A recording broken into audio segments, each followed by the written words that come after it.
Welcome to Mastering Flawless English. Hello! Great to be diving into this. Today we're embarking on a really fascinating exploration of American English pronunciation. We're drawing insights from two excellent YouTube resources. That's right. Think of this as your shortcut, maybe, to sounding a bit more natural, more confident when you're speaking. We've dug into Fix These Pronunciation Mistakes, Mhm. Part 2, American English from Accurate English. And also, study English, American English pronunciation. What makes American English sound American, which is from Rachel's English. Really good stuff in both. Definitely. Our goal here is just to pull out the most the actionable advice they offer. Things you can actually use. Exactly. So let's dive right in. Accurate English highlights some, well, pretty common pronunciation hurdles. One word that often trips people up is literature. Ah, yeah, literature. It's interesting how the sounds kind of shift around in that one. How so? Well, notice how the T often softens. It gets closer to a quick D or maybe a very flat T sound, almost like you're saying litter. Okay, litter. And then that middle A, it tends to become a schwa, that relaxed sound. Yeah. And the ending future, that often transforms into more of a sure sound. Right. So put it all together and you get literature, kind of like that, with the emphasis landing on that first syllable, actually. Literature. Wait, Accurate English says second syllable? Let me recheck. Yes, the video emphasizes the first syllable, richer. My mistake. It stresses L-I-T. Okay, L-I-T, Urchar. Good correction. Yeah. So it's not broken down quite how it looks. Now, another pair that could be tricky, maintain and maintenance, they look similar. But they sound quite different, yeah. Yeah. The verb maintain has that clear A diphthong, like in rame, maintain. Stress on the second part. Right. But when it becomes the noun maintenance, things change. That middle E, technically the A part becomes an or even disappears. It's like a schwa or very reduced. Maintenance. Oh, the stress jumps. It hops right to the first syllable. Maintenance. And that final E is silent, and the T sound is often held like a stop T, not fully released. Maintenance. Maintenance, got it. Yeah, That shows how grammar really can shift the sound. absolutely. And who hasn't struggled with month and months, that the sound. Oh, definitely. It can feel like a bit of a tongue twister. For the singular month, you really need this sound at the end. Feel the air. Month. Okay. But here's the interesting bit. When we make it plural, months. Well, a lot of native speakers, maybe most, actually drop the sound. Right. Yeah. So it ends up sounding more like months. Months. Months. The Accurate English video even points this out with examples. It seems like a natural way to kind of simplify that consonant cluster at the end. Okay, so hearing months isn't necessarily wrong, it's just common. Exactly. It's a common native speaker pattern. Good to know. Let's switch gears a bit. How stress plays tricks, like with photographer versus photographs. Oh, this is a perfect example. It shows how shifting the emphasis changes, well, pretty much everything about the word's sound. How does it work? So, photographer. The stress, the main beat, is on the second syllable, T-O. And that first O often takes on more of an sound, like photographer. Photographer. But then you flip to photographs, now the stress jumps to the first syllable, photographs. photographs. And that first O now sounds completely different, more like the O and go or no. photographs. Wow, you can really hear that change. It's like two different words almost. It really is, all down to where that stress falls. Then we get those tricky silent letters like in phlegm. Ugh, yes. Spelling versus sound. The phi is an F sound. That's pretty standard. Right. But then that G in phlegm, it's just gone silent. So it's just... Phlegm. Just phlegm. A good reminder that you can't always trust the spelling in English. Definitely not. Moving on, regular and regularly. What happens with the vowels there? The key thing usually is that U. In regular, it often sounds like U. So regular. Regular. Yeah. And when you make it the adverb regularly, that second A sound, the one after the L, often gets reduced, swallowed into a schwa. Regularly. Regularly. Kind of smooths out. Exactly. It's like the language finding little efficiencies. Okay. Another silent letter one. Salmon. Ah, the fish. Big one here. That L is totally silent. No sound at all. None. It's not salmon. It's salmon. Stress on the first syllable, Sam, and that O is reduced, kind of like an sound again. Samoon. Samoon. Okay, got to remember that one. Now, sixth.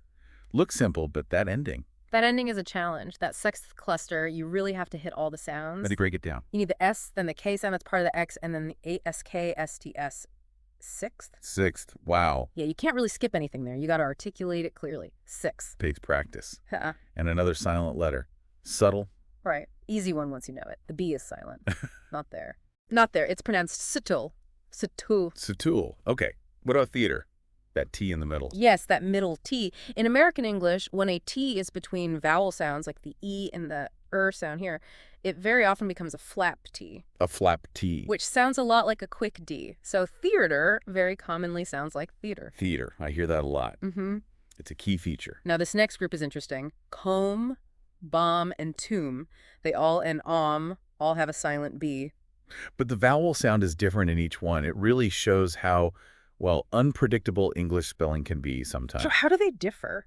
Okay, comb, like for your hair, that O sounds like the O in go or Here you go. home. Comb. Got it. Then bomb, like an explosion. That O is a much more open sound like in father. Bomb. Bomb. Okay. And finally tomb, like where someone is buried. That O sounds like the oo in food or moon. Tomb. Comb, bomb, tomb. Wow. Same spelling pattern, 3 different sounds. Crazy right. Silent B in all of them, though. And we also have homophones, words that sound the same but mean different things, like war and war. Exactly. War, the conflict, and war, past tense of where. They sound identical. Who are they pronounced? Just war, like the first part of work, but maybe a slightly different vowel depending on accent. But yeah, war, context tells you which one it The is. context. Okay, water is another classic American English sound example. Definitely. A few things happening there. You start with rounded lips for the W, will. Oh. Then you open up for the A, which is often like an sound. Wah. Wah. Then that middle T, there it is again, the flap T, sounds like D, wad. Wadi. And then finish with that American sound, war. So, what? Water. Putting it all together. Then there's where and were. They look similar. But sound quite different. Don't mix them up. Where, like the place has that air sound. Where. Where? But were, the past tense of be, sounds more like war. Almost like the start of work. Were. Where. Were. Yeah. Okay, distinct sounds. Very distinct. Don't say where. Got it. And the Right. word one. The number one. The vowel sound might be surprising. Yeah, the spelling with O is misleading. It doesn't sound like O. It actually uses the vowel sound from words like up or fun or summer. That O sound. So it sounds like. One, like W-U-N. And it sounds exactly the same as one, the past tense of win. One and one. Same sound. One. Yeah, one. And finally, from accurate English, the difference between woman and women. Singular versus plural. It's all in that first vowel sound. Okay. Singular, woman. That first O sounds like the vowel in book or put, woman. And the second syllable is reduced, like mun, woman. Okay. But plural, women, that first vowel changes completely. It sounds like the I in big or sit, wymen. Wyman. So woman versus wyman. A small shift, but important. Woman, Wyman. Those are some fantastic specific examples from accurate English.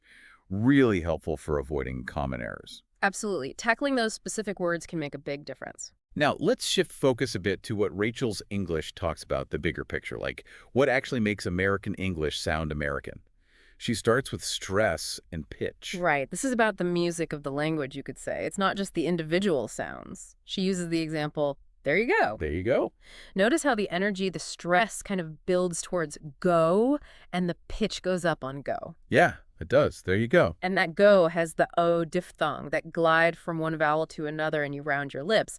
That whole up-down shape on the stressed syllables, like on go, is very characteristic. That musicality. And she mentions liaisons, too. Yes, linking. How words connect smoothly in, there you go, the R at the end of there links smoothly to the Y of you. There you go. It flows. Exactly. It avoids choppy breaks between words. It helps create that flowing American English sound. And weak forms. What are those? Those are the unstressed words in a sentence, usually function words like you to Yeah. need the. They often get reduced, softened. So, there you go. The word you isn't usually pronounced fully like you. It gets weakened, maybe to something like yo. There you go. There you go. Okay, more efficient. Kind of, yeah. It keeps the rhythm focused on the important words.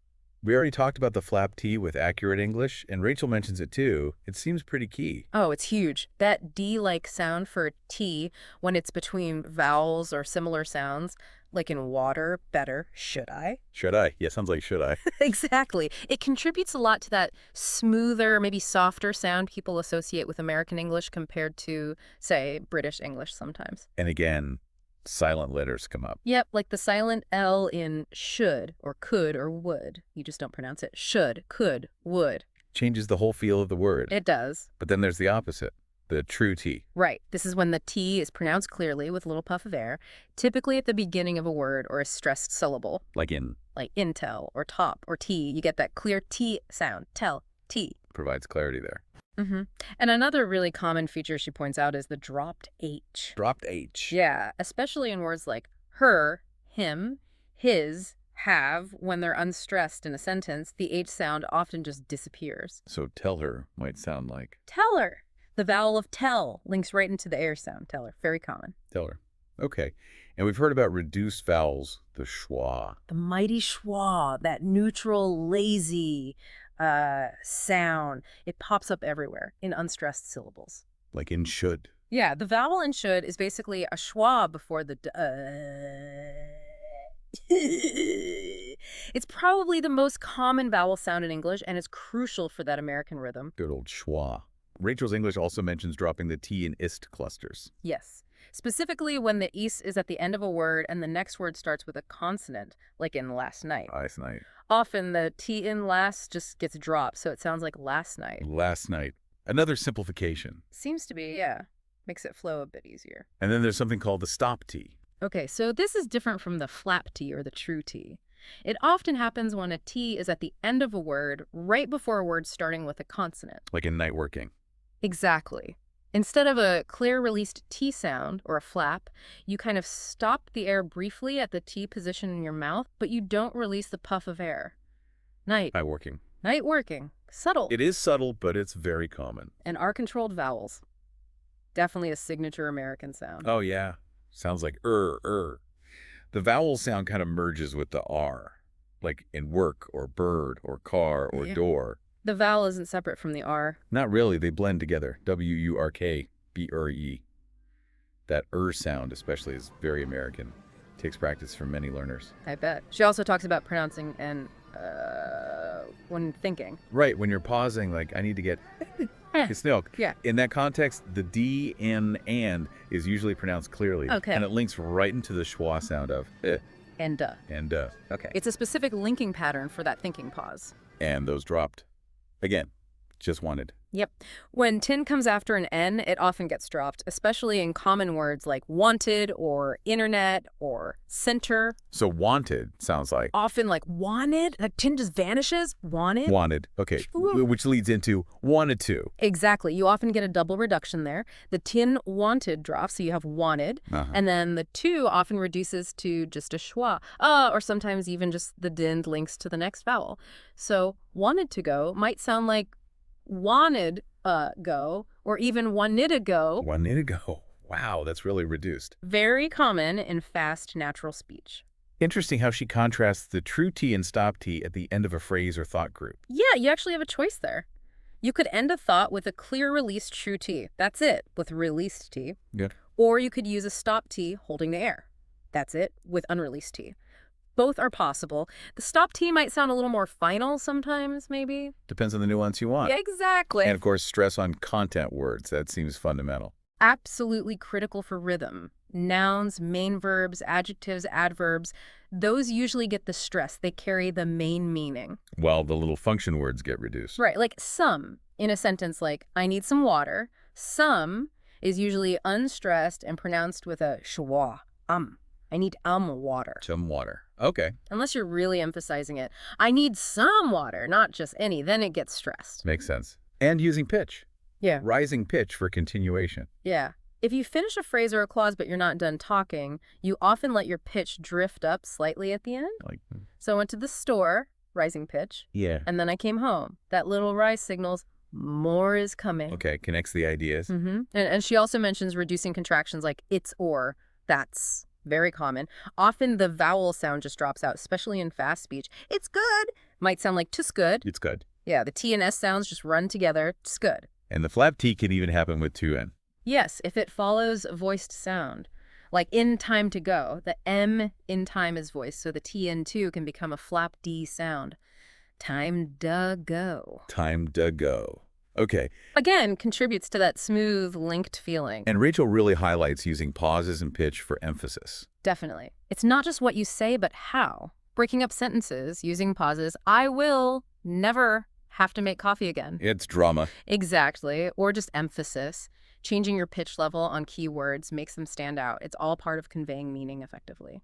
And finally, she notes that sometimes, though it's rare, you might use the full pronunciation for emphasis. Yeah, like if you really want to emphasize every single word, you might pronounce to with a full true T and the O vowel sound, which is unusual in normal speech. You will go. Tia? Do this still? Very deliberate. Very deliberate, yeah. Not typical, but possible for extreme emphasis. Wow. Okay, we have covered a ton of ground there. Some really practical advice for, really refining that American English pronunciation, drawing from both accurate English and Rachel's English. Yeah, it's amazing how much detail goes into it, from fixing specific word sounds to understanding those bigger patterns of stress, rhythm, and linking. Absolutely.